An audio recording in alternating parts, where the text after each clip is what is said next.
આજે મારા ઘરે સ્માર્ટ મીટર લગાડવા આવ્યા એટલે મને એક એવું થયું કે અત્યારે માનનીય નરેન્દ્ર મોદી સાહેબનું નેતૃત્વમાં ગુજરાતના દરેક ગામ સ્માર્ટ તરફ આપણે જઈ રહ્યા છીએ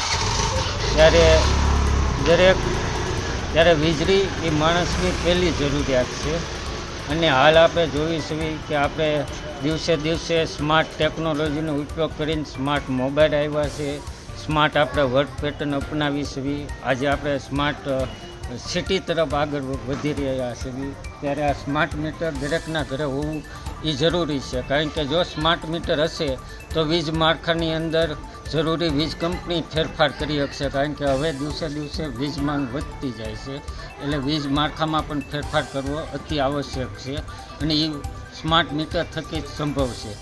સ્માર્ટ મીટરથી બીજો એ ફાયદો છે કે સરકારશ્રીએ જાહેરાત કરી તે મુજબ સવારે 11 થી 3 વાગ્યા પ્રતિ રીડિંગે 0.40 પૈસાની રાહત મળે છે.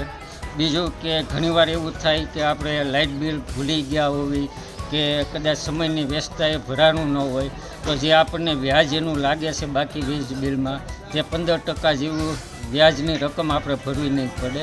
ત્રીજી વસ્તુ કે ગ્રાહકો જો અત્યાર સુધી શું થતું કે 2 મહિને બિલ આવતું, એટલે આની અંદર આપણે બજેટ હતું ગૃહિણીનું એ બજેટ આમાં રહેતું નહીં, 2 મહિને બિલ આવતું. એની જગ્યાએ સ્માર્ટ મીટર લાગતા હવે ડે ટુ ડેના કન્ઝેપ્શન મોબાઈલમાં આવી શકશે, એટલે ગૃહિણી બજેટ પણ એનું નક્કી કરી શકશે.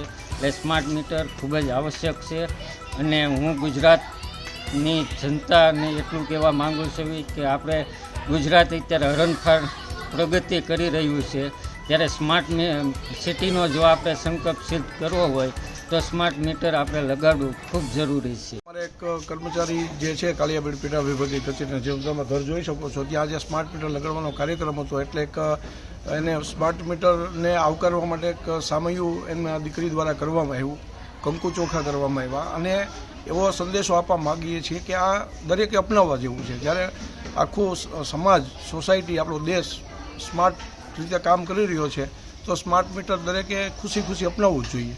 ये संदेशों पहुंचे एना माटे आज ये कार्यक्रम रखवामां आवेलो हतो.